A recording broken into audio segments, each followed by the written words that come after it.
quand on parle de l'évolution du rapport du foncier à la société, c'est vrai qu'il y a des dates qui sont des repères en fait. Ça ne veut pas dire qu'à ce moment-là il y a eu un changement complet du jour au lendemain, mais la Révolution française par exemple était une étape dans le rapport entre le rapport à la terre et l'agriculture et la société. Ensuite il y a le 19e siècle, la fin du 19e siècle qui est aussi une étape, et puis l'après-guerre 41. Donc ce qui s'est passé à la Révolution, de mon point de vue, hein, pour ce que j'en ai compris, c'est qu'on est passé d'une propriété relative à une propriété absolue. C'est-à-dire que juridiquement, on est passé du droit qu'on appelle usus à abusus. Usus et abusus. Ça veut dire que la terre, qui était avant soumise, qui était surtout celui qui possédait la terre, même si c'était un paysan qui possédait la terre, on avait l'usage au moment où il y avait une récolte. À partir du moment où c'était récolté, la terre il y avait un droit d'usage de l'ensemble de la population, d'y emmener paître ses bêtes, de pouvoir glaner, enfin les droits de package, glanage et chômage. Et n'importe qui pouvait utiliser ce qu'il y avait sur cette terre pendant ce temps-là. Donc le paysan qui possédait une terre ou qui louait une terre ne pouvait l'utiliser pratiquement, n'en disposait que pendant le temps où il y avait une récolte, ce qui était à peu près la moitié du temps. Le droit donc qu'on appelait abusus, ça veut dire qu'on devient propriétaire complètement, sans limite, jusqu'à éventuellement épuisement. En tout cas, c'est le sens que j'ai trouvé moi, dans le sens de abusus. Et c'est-à-dire qu'à partir de ce moment-là, la Révolution a acté une tendance qui était déjà, qui précédait déjà, et qui s'est développée pendant tout le XIXe siècle, où celui qui avait une terre à sa disposition pouvait pratiquement, ça veut dire qu'il pouvait la clôturer, donc empêcher les gens d'y aller, d'emmener paître leur bétail, c'est le droit, le droit de clôture. Et donc ça excluait une partie de la population qui, elle, ne possédait pas de terre de l'usage du sol. Donc pour moi, c'est la première étape où on a séparé l'activité agricole et la paysannerie agricole du reste de la société. Et ça va Alors l'objectif à ce moment-là de ceux qui ont fait la Révolution, qui étaient quand même inspirés par... C'était d'abord une bourgeoisie, qui était inspirée par les physiocrates, donc c'était de favoriser l'établissement de grands domaines pour mettre en place une agriculture plus productive. Alors, les physiocrates, c'était donc on dit que c'est les premiers économistes, 18e siècle, qui disaient, en gros, en simplifiant quand même, que la seule activité qui était productrice de richesse, c'était l'agriculture. Toutes les richesses venaient de la terre, et que pour enrichir un pays comme la France, comme d'autres, comme la France, qui s'inspirait quand même beaucoup de l'Angleterre, il fallait commencer par développer l'agriculture. Et pour développer l'agriculture, il fallait qu'elle soit gérée non pas par des paysans qui étaient encore très empreints de traditionnalisme, d'obscurantisme, enfin tout ce qu'on pouvait dire des paysans à l'époque. Il fallait que ce soit géré par des gens éclairés, c'était le 18e siècle, c'est le siècle de la raison, donc des gens éclairés qui utilisent les connaissances scientifiques de l'époque. Et donc l'objectif c'était de remplacer la jachère, de prendre un peu le modèle sur ce qui se passe en Angleterre, de remplacer les jachères par des légumineuses ou par des plantes sarclées qui permettaient de nourrir plus de bêtes, donc d'avoir plus de fumier et d'augmenter la production agricole. En gros, c'était ça. Et pour ça, il fallait des grands domaines. Et il fallait aussi, surtout, que les gens puissent disposer des terres complètement. Si à la place, dans le système classique d'assolement triennal, il y a une année de jachère complète, si on sème des légumineuses et que n'importe qui amène paître ses vaches ou ses moutons, ça ne marche pas. Il fallait clôturer pour que celui qui sème puisse en profiter. Et donc c'est dans ce sens-là qu'il y avait à la fois un intérêt économique, agronomique, à changer le régime du rapport à la terre, qui était positif puisque ça a permis d'augmenter la production agricole, de limiter les famines, mais en même temps ça appauvrit toute une partie de la population qui n'avait plus eu droit à ce qui lui permettait de survivre. Donc ça, c'était un peu ce qui est marquant dans la Révolution française, et ce qui a, en fait, la Révolution française a officialisé ça. Il y avait une tendance qui déjà allait dans ce sens-là avant. En Angleterre, ils avaient pris de l'avance, grâce au mouvement des enclosures qui datait du Moyen-Âge. Et en France, ça s'est passé un peu avant la Révolution l'a officialisé, puis ça a continué pendant tout le XIXe siècle. Et ce qui était en jeu, c'était les jachères et aussi les communaux, puisqu'il y avait aussi une incitation à vendre ou à privatiser, on dirait maintenant, les communaux, qui étaient des endroits, des terrains qui appartenaient à la collectivité et qui pouvaient profiter à tout le monde. Le problème, c'est que donc la volonté de ceux qui dominaient la Révolution dans les années 90, 91, 92, c'était donc de faire des grands domaines. Le problème, c'est que les paysans n'étaient pas d'accord. Et contrairement à ce qui était prévu, donc que l'agriculture allait devenir de plus en plus capitaliste, puisque les grands domaines, c'est quand même géré, c'est quand même quelqu'un qui est le propriétaire qui apporte le capital et puis qui fonctionne avec du salariat. Donc c'est un modèle capitaliste. Et en fait, tout au cours du XIXe siècle, ça va se passer autrement, et au contraire, la propriété va devenir paysanne. Alors, dans un premier temps, au moment de la vente des biens nationaux, c'est-à-dire des biens qui appartenaient à l'Église et aux immigrés, la Convention voulait vendre par grand lot, de façon à ce que ce ne soit accessible. En tout cas, la conséquence, c'est que ce n'était accessible qu'à des gens qui avaient de l'argent, donc une bourgeoisie ou les gens les plus aisés des campagnes. Et là, donc c'était pas accessible aux paysans. Or les paysans qui avaient aussi fait la Révolution, les paysans n'ont pas pris la Bastille, mais ils ont brûlé beaucoup de châteaux déjà en 89. Ils se sont dit qu'il fallait quand même pas se laisser faire.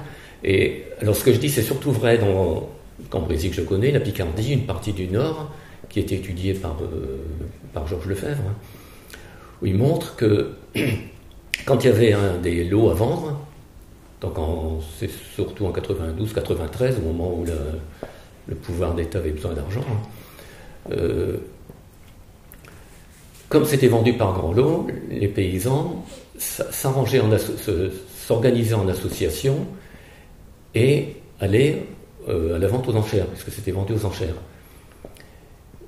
Et de façon à pouvoir se positionner sur l'achat. Et en plus, s'il y avait quelqu'un qui venait mettre une surenchère, il s'arrangeait pour lui faire comprendre physiquement qu'il fallait qu'il se calme. Éventuellement, il fallait provoquer des troubles pour que la vente soit remise à plus tard. Et à la vente suivante, quand ils étaient reconvoqués, il s'arrangeait pour que le fait ne rentre pas. Donc il y avait bien une lutte paysanne qui s'est organisée pour l'accès à la terre. Et ce qui fait qu'un peu à la fois, le pouvoir parisien a accepté que ce soit vendu par plus petits lots. C'est comme ça que à peu près, dans le Cambrésis, je crois que c'est à peu près la moitié des terres qui ont été vendues à des paysans, alors qu'au départ, ils ne devaient pratiquement pas en avoir. Mais ce qui va se passer au cours du XIXe siècle, qui va encore favoriser la propriété paysanne, c'est que donc les plus grands domaines qui font, quand on parle de grands domaines, c'est au-dessus de 70-80 hectares, qui fonctionnent avec des salariés. Au moment où, à la fin du XIXe siècle, il va y avoir la crise agricole, avec une baisse des prix à cause de l'ouverture des frontières, les grands domaines vont avoir plus de problèmes à survivre, parce qu'il faudra qu'ils payent les salaires, il faut qu'ils payent des machines, il faut qu'ils payent des engrais, etc. Et les prix vont s'effondrer. Et donc là, ils vont avoir tendance à arrêter l'agriculture et soit louer, soit vendre carrément leurs terres. Et les paysans qui, eux, sont moins sensibles, il me semble, en tout cas c'est l'explication que moi j'en ai, ils sont moins sensibles aux baisses des prix parce qu'une bonne partie des produits c'est pour consommer, donc que ce soit cher ou pas cher, ça ne change pas grand-chose. Et qui ont pu épargner un peu au moment où l'agriculture était un peu plus rentable, mais surtout parce qu'ils avaient d'autres activités comme le tissage, comme des activités industrielles, vont un peu à la fois acheter des terres. Et c'est comme ça que la propriété paysanne va devenir largement majoritaire à la fin du XIXe siècle. C'est une tendance générale. Je pense qu'elle est plus marquée dans la Picardie et le Nord-Pas-de-Calais, en tout cas je la connais mieux, mais globalement c'est une tendance générale.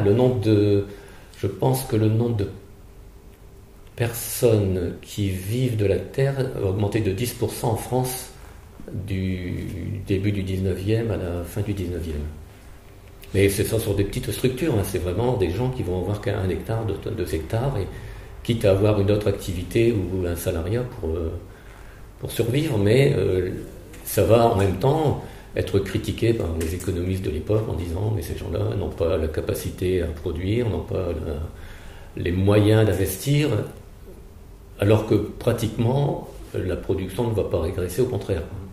Alors, les paysans ont tout à fait été capables d'intégrer la révolution agricole du début du 19e.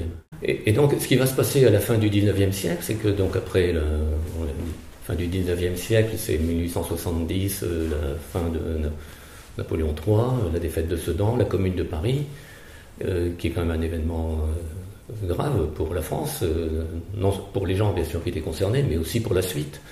Et donc on arrive à la République des années...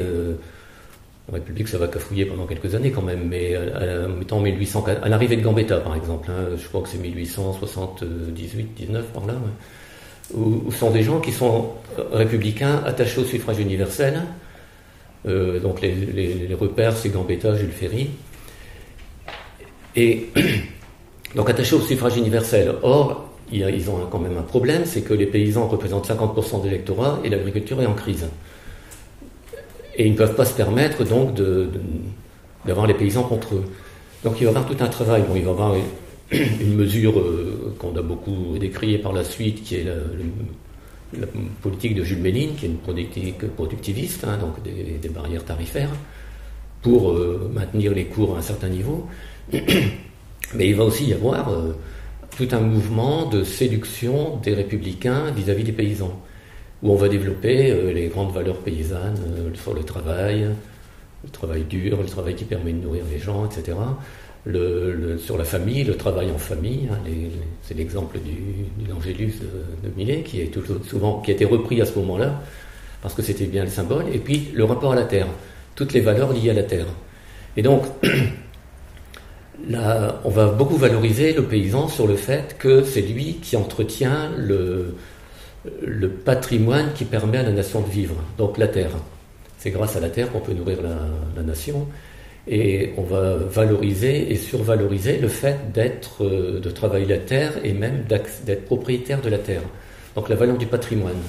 Et on va voir toute une mentalité de la part des politiques, des républicains, mais aussi de la part des notables qui vont relayer tout ça, en valorisant le fait que le paysan, c'est celui qui non seulement travaille la terre, mais c'est celui aussi qui devient propriétaire un peu à la fois de la terre. Même si globalement les paysans n'étaient pas majoritairement propriétaires, mais l'objectif c'était toujours d'acheter un peu plus de terre et on y donnait beaucoup de valeur. Et c'est là où c'est quand même intéressant de voir que l'évolution du 19e siècle vers une agriculture, une propriété paysanne, elle est contre les volontés de la bourgeoisie, mais en revanche, elle va très bien savoir se servir de ça par la suite, parce que ça va être un moment de séparation, je dirais culturelle, entre les paysans, avec la terre, donc qui deviennent propriétaires, travaillent, et les ouvriers qui n'ont pas de patrimoine, qui n'ont pas de terre. Et l'objectif, c'était quand même de séparer les deux. Ça aurait quand même été très embêtant pour la bourgeoisie si les paysans et les ouvriers se mettaient à penser ensemble. Donc il fallait bien qu'il y ait une différence importante presque de nature. Il y en a qui ont été jusqu'à penser que c'était une différence de nature. Les ouvriers, c'était jamais que les paysans de 50 ans avant, quoi, mais bon. Et donc, pour moi, c'est aussi tout à l'heure, je disais que le droit d'enclore, par exemple, c'est une première séparation entre l'agriculture et une partie de la société. Et là, il va y avoir une deuxième séparation qui est plus idéologique ou culturelle, enfin, entre les deux, où on essaie d'en faire deux mondes différents. C'est ça. Donc là, la représentation de la terre de la fin du 19e siècle, qui va durer jusqu'à la guerre 40, c'est la terre patrimoine familial. Donc le côté patrimoine est intéressant parce que c'est ce qu'on met dans les baux, cultivant bon père de famille, donc ça veut dire qu'on pense à la génération suivante, mais c'est ses enfants de la génération suivante. C'est pas n'importe qui. Donc on est bien dans la terre patrimoine familial, avec le côté positif et le côté plus restrictif de cette représentation-là. Et ça va continuer sur ce modèle-là, en tout cas dans les discours, jusque la guerre 40. Où là, on dira aussi que la terre ne ment pas après. Alors, je ne sais pas ce que ça veut dire, j'ai jamais compris ce que ça voulait dire, mais en tout cas, Ça a été repris. Mais c'était dans la suite quand même de cette idée-là.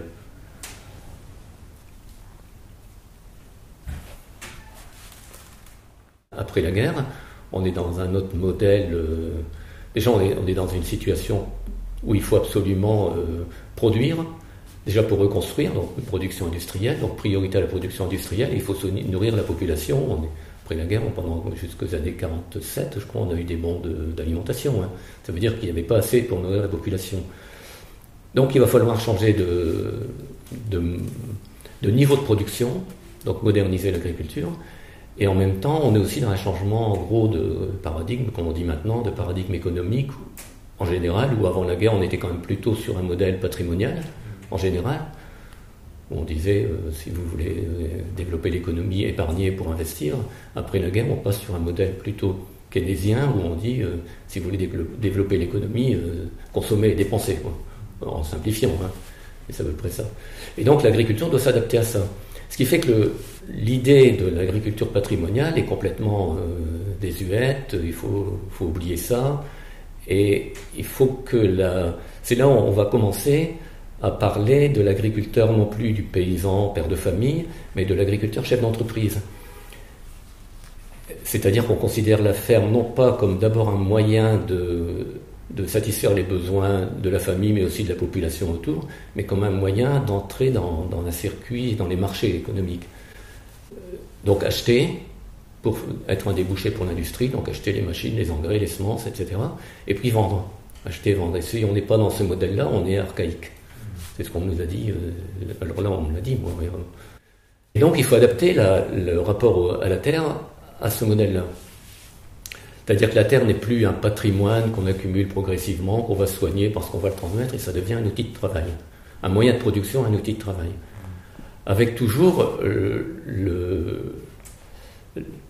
l'idée, juridiquement en tout cas, on est toujours dans l'usus et abusus, c'est-à-dire que c'est un outil de travail qu'on peut utiliser, qu'on peut user. Dans les définitions, on dit jusqu'à épuisement. Alors effectivement, dans certains cas, c'est jusqu'à épuisement.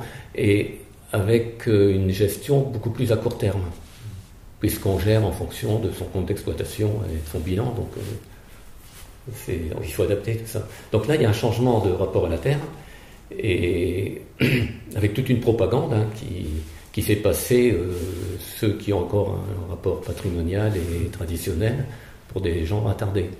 Alors, après la guerre, la première chose qui va marquer alors juridiquement le rapport à la terre, c'est le statut du fermage, qui est adopté en 1946, qui avait été refusé avant la guerre, même sous le Front populaire. Le statut du fermage n'avait pas, malgré les propositions de loi, ça n'était pas passé. Le statut du fermage, donc, c'est une loi qui va régir le rapport entre les propriétaires et les fermiers. Avec deux objectifs. D'une part, garantir une sécurité et un objectif social, garantir une stabilité aux fermiers, alors qu'auparavant, à la fin du bail, un propriétaire pouvait dire au fermier, écoute, j'ai un meilleur locataire, tu t'en vas, il me paiera plus cher. Donc ça ne sera plus possible. Un propriétaire ne peut plus reprendre que pour cultiver lui-même ou un de ses enfants. Mais sinon, il ne peut pas reprendre pour louer à quelqu'un d'autre, sauf s'il y a vraiment des cas graves de pas paiement de fermage, enfin des choses comme ça. Donc, il y a un objectif social, mais il y a aussi un objectif économique, c'est-à-dire que si on a la garantie de pouvoir garder sa ferme ou ses champs pendant 20 ans, 30 ans, on peut investir. Donc l'objectif, c'était aussi de permettre une sécurité pour pouvoir investir et donc augmenter la productivité du travail, augmenter la productivité des terres. Et à ce moment-là, les deux personnages qui ont marqué, à mon avis, la pensée à ce niveau-là, dans ce sens-là, c'est Tanguy Prigent, qui était ministre de l'Agriculture, donc qui était un jeune paysan, 35 ans, breton, socialiste, qui a fait passer le statut du fermage, ministre de l'Agriculture, et l'autre, c'était René Dumont, qui était celui qui pensait la modernisation de l'agriculture de façon à ce qu'elle soit plus productive. C'est René Dumont qui a inspiré la partie agricole du plan Monet, 1946. Le problème, c'est que pendant une bonne dizaine d'années, ça ne va pas tellement décoller parce que, en tout cas beaucoup trop lentement, selon les promoteurs de cette politique-là, parce qu'il y avait la réticence de la FNSEA qui qui avait été reprise en main par des gens qui étaient, eux, des traditionalistes, parce que ça les arrangeait. Donc, il était le syndicat qui a pris le dessus après la guerre. Il y a plusieurs organisations agricoles, et la tendance très conservatrice, pétainiste même, a pris pratiquement le contrôle de la FNSEA à partir de 50, et était encore sur un modèle patrimonial, parce que c'était des gens qui n'avaient pas besoin en fait, de se moderniser, ils étaient déjà modernisés, et n'avaient pas trop envie que les autres se modernisent, si j'ai bien compris. À ce moment-là, l'idée qui a pris le dessus, c'est qu'il ne devait y avoir qu'une organisation représentative des agriculteurs. Qu'on soit petit, qu'on soit gros, c'était l'unité paysanne qui primait. C'est ce qu'a réussi à faire la FNSEA, d'être l'organisme représentatif.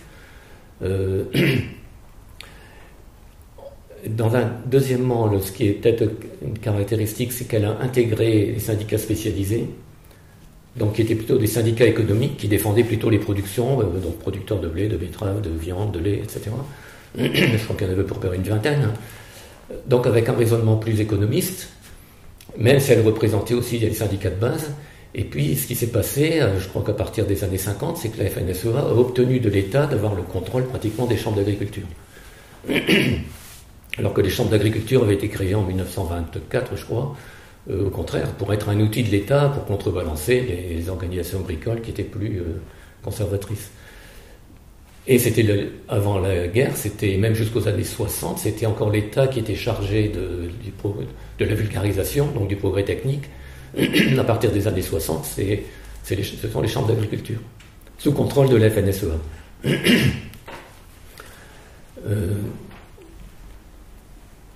Donc je disais qu'il y a eu jusqu'aux années 58 pratiquement, jusqu'à la Ve République, ça avait du mal à décoller, il a fallu avoir les lois d'orientation et l'arrivée de Pisani en 62 pour vraiment mettre en place tout un système qui va organiser ce qu'on appelle maintenant le productivisme, hein, donc toutes les mesures qui vont favoriser l'augmentation de la productivité du travail pour libérer les gens de l'agriculture pour qu'ils aillent travailler dans l'industrie, puisque là il y a besoin de main-d'œuvre. Et puis aussi pour augmenter la productivité de la terre, pour produire plus pour la population. Il va y avoir une complémentarité entre les politiques nationales, donc les lois d'orientation, et la politique européenne. C'est aussi le début de la PAC. Donc la PAC va s'occuper des marchés, enfin en gros, hein, s'occuper des marchés pour permettre de maintenir un prix qui soit à la fois incitatif pour les agriculteurs, mais qui soit aussi pour les agriculteurs qui sont capables de produire dans ce créneau-là, et garanti sur la durée, et puis en même temps mais qu'il ne soit pas trop élevé pour ne pas être obligé d'augmenter trop les salaires. Ça c'est la partie européenne. La partie française, donc loi d'orientation, va organiser d'une part la restructuration des fermes, donc en favorisant le départ d'une partie des jeunes agriculteurs, des jeunes paysans, pour qu'ils aillent et aussi une partie des vieux exploitants pour les aider à partir, donc avec une indemnité viagère de départ, de façon à restructurer les fermes. Avec toujours l'idée d'une ferme familiale, mais quand même plus restructurée, de façon à pouvoir investir dans du matériel et donc gagner en productivité du travail. Ça c'est une chose, et aussi le remembrement, enfin il y a toute une panoplie de mesures qui vont permettre d'avoir un travail plus efficace. Et puis après la partie qui va contribuer plutôt à augmenter la productivité des terres, donc c'est l'encouragement à l'utilisation de semences sélectionnées, de races sélectionnées, d'engrais, de produits phytosanitaires, etc. Par l'intermédiaire donc des conseils techniques des chambres d'agriculture, par des centres d'études comme les centres d'études techniques agricoles, les CETA.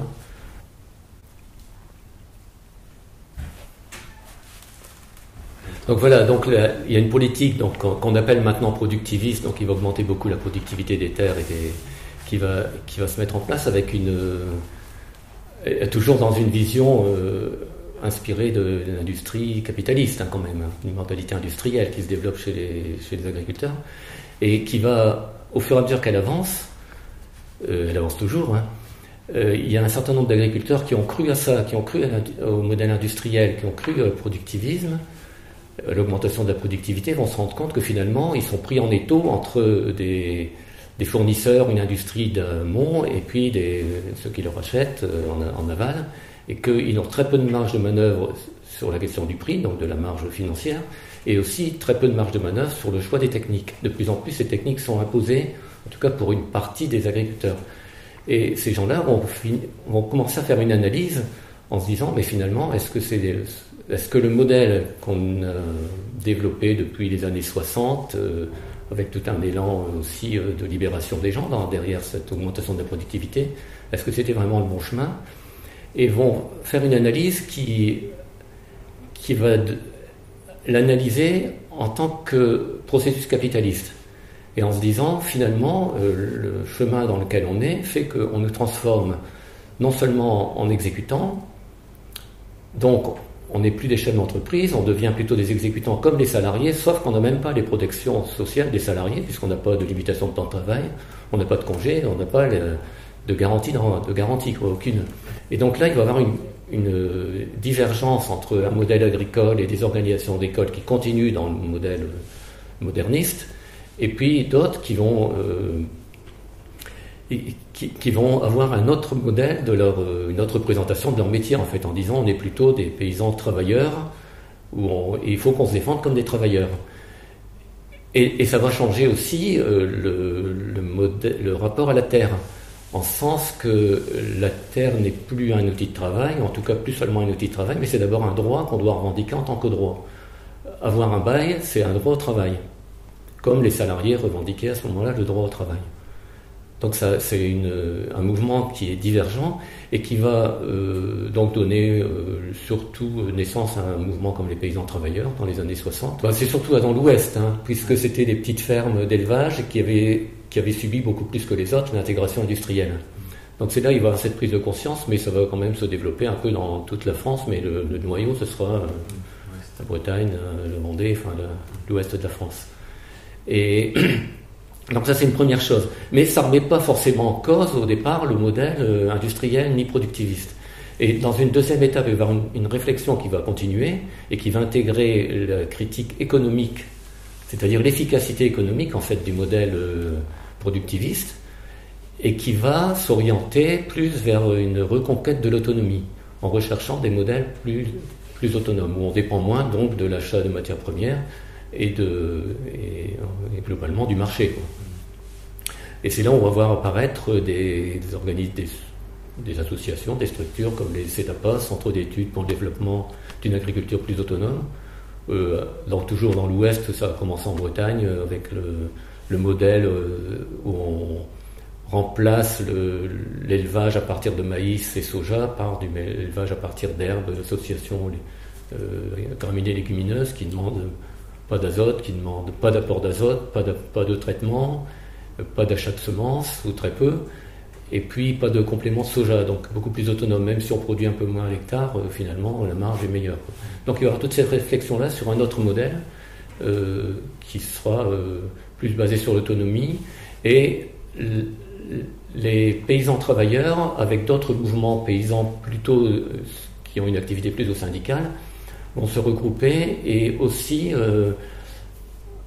c'est là qui vont donné la naissance à la Confédération paysanne, par exemple, qui sera finalement l'autre syndicat en opposition avec la FNSEA, avec le modèle d'agriculture paysanne, qui repose bien sûr sur la solidarité, puisque c'est issu d'un syndicat et qui a toujours cette notion forte de solidarité, où on ne se considère plus en tant que chef d'entreprise en concurrence avec les autres chefs d'entreprise, mais plus comme un mouvement social qui se défend ensemble, mais aussi sur l'autonomie.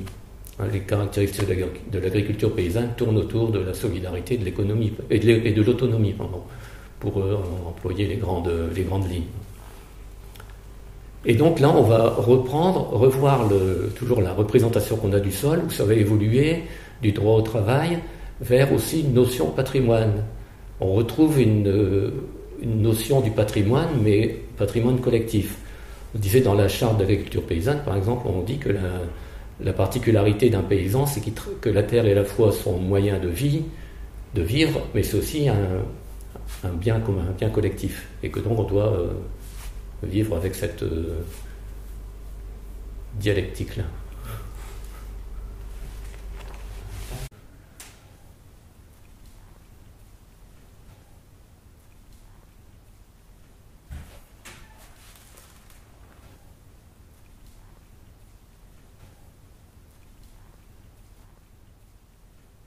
truc enlevé, non, il y avait un sac à fouille pendant temps en temps, quand même. T'étais embêté par l'idée qu'il y ait une caméra au début, peut-être? Oh. T'as pas fait gaffe? Non, j'ai pas fait trop attention. Ouais.